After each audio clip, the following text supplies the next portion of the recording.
Coach, there were moments in that game when your team would go on a run, find some offensive spark, but for instance, early in that first quarter, there were a couple loose balls, one off of one of your 5-0 runs. The Sun comes back, hits a couple of threes, sort of neutralizes momentum. Are those sorts of the plays that you were talking about pregame that you guys have to make more of, execute more? Yeah, the hustle plays, the 50-50 balls, we did not get to them. I think that was for most of the game. We did have a stretch there that Engstler was a part of, some hustle plays there that gave us some energy in the fourth. But, yeah, I mean, I think in terms of what you hope to see is when you play at home, that, by any means necessary, you're trying to win the game. There's something special about playing at home. And we just didn't come out that way. We just didn't come out in a way to, the controllables is how hard you play, how you compete for a ball and get after it. And we got beat to all of those, and that led to, kind of break your back moments, and they stacked up a few of those on us.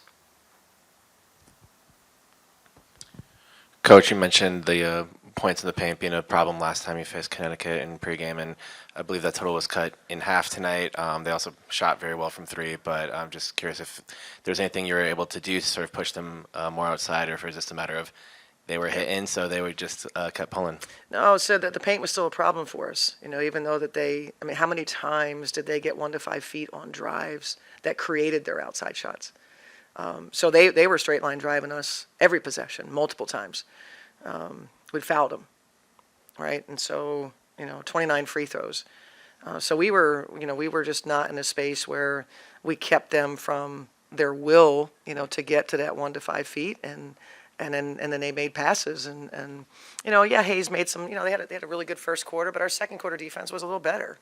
And we come out third quarter and just, more of the same that we saw in the first quarter. But no, they didn't score in the paint as much, but the paint was still a problem for us because they were able to get there and make plays. Yep. And due to how intense the schedule has been the last week, I don't imagine there's been much practice time with Engstler since she came in, but she had an extended amount of time tonight. Found Phee a couple of times. I think found Dorka. Yeah. Was moving the ball a little well. How did you assess her performance tonight? Yeah, same. I was glad, for her to get some extended minutes. That was sort of our bright spot in the game. To just see what she was about, because like you said, she's been here. I don't even know when she got here. It's all running together. Haven't had a whole lot of practice times. You have shoot around, and she's just trying to figure things out. And it was good to kind of see what she was about and what her value is, because we were fans of her in college, and just see what she brings to the pro game, and the ability to pass, ability to compete for rebounds. She's got length, that sort of thing. She's got to just get more comfortable with what we're doing. Cheryl, what do you think are the biggest symptoms of the trouble that the team is having finding consistent scoring outside of Phee, and what do you think you can try to do Jack, to if solve I had some an of those? answer to that, we wouldn't be this many games into it and having the same problem every game. Second quarter, if you look at our offensive rating in second quarter, that's a quarter that we typically struggle in. We have talked about different rotations. We've talked about using timeouts differently. We've talked about, we're trying to to obviously limit the number of times that happens, and because it sucks the life out of us, and it's really hard. And so if we're playing a team that is struggling equally as us, then we kind of hang in there, and that's what we saw, I think, in the games that we had success in over the last 5 games. But you go to Vegas and, you stop. You're hanging in there. We make some, bad decisions end of quarter. They get a separation, whatever, and I think it was 13 going into halftime. And then we just come out and, play against a team like Vegas who can score, pretty darn easily, and then you stop scoring. It's just tough. We're certainly, searching and trying to, find ways. Phee is just such the focal point that, you have to run every play for her, and that gets really hard because, everybody knows that if Phee struggles, then the rest of the team struggles. But Phee, I thought Phee was Phee. Another sort of milestone for her, with another 20-point game, and more than 5 rebounds, 4 steals. There's only 2 other players that have done that multiple times in their career, and that's Maya and Sil. So she continues to sort of, build her resume as one of the all-time greats. And but yeah, I mean, we're going to keep working at it, and our staff, we're going to continue to try to find ways to, limit that, because again, it does suck the life out of you. And then the 3-ball kind of killed you a little bit in Sure that did. first half. Was that more just players not playing to the game plan, or not, paying attention, staying locked in? Well, What do you think was the I mean, here's the hard part. So it's like Hayes. Hayes got off a little bit, right, early. Hayes is such a threat to get to the rim. And so if you have a choice, you're choosing. Now, you don't want to dare anybody to shoot. If you watch it back, did we have a sense of urgency getting to the ball screen and make her unsure what we were doing? No, I thought we predetermined going under. And we don't want to do that. And so certainly, I think the two teams were similar from three-point line in terms of number of takes. It wasn't like this is a team, I think when they shoot 25, that's a few more than what they usually take. But, yeah, they made some. But, like out of timeouts, Rebecca Allen runs off screens and just, they get their ATO works because we don't have I think, but like having this mindset at the top of the defense, doing some more dictating what you're doing on the ball.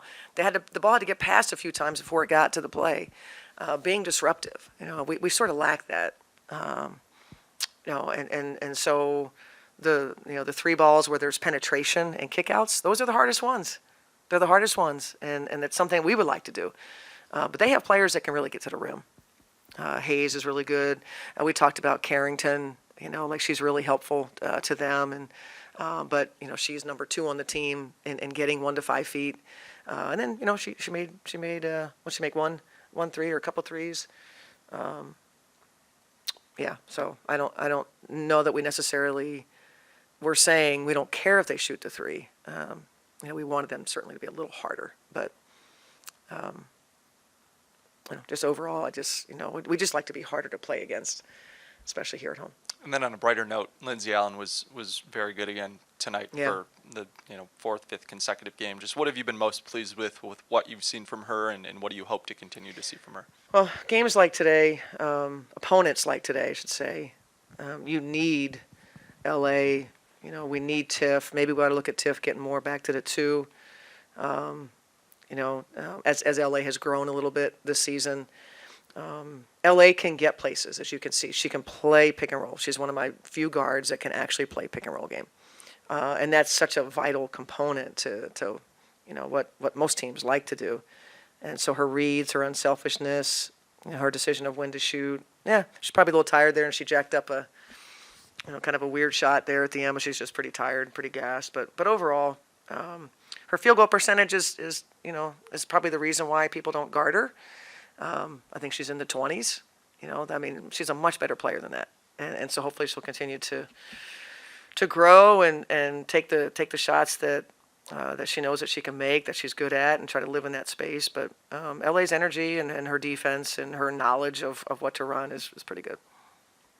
Mike, any question? Oh, Just wanted to follow up. Injury update. We got one pregame, but Ariel Powers, I don't think you brought her up. What is her status? Some ankle soreness. How is she progressing? Yeah, and I think Jack and I talked after our pregame presser. Had an ankle, and I forget which left or right. Came back, practiced, and then sprained the other ankle. And the days are running together, so I'm not exactly sure how far we are from when that happened. I don't know how far we are in it, and so once we get through tonight and the players get in there and get treatment, I'll get an update on all of them and kind of see what we have. And we have 2 days of practice. It would be great, if we could get, Diamond some practice time. If AP is able to go, get her some practice, just kind of see where they're at and see if we can get a full complement of players. You guys have any questions? Any burning questions? Anything you want to know? how's Jessica? Jess, that's a good question. Jess is ill, so it's a different. She's not injured, and we're just continue to monitor her health, and we're hopeful But certainly no timeline there. But she's hanging in there, and I think you guys might have seen her tonight for a little while, which was which is good to see.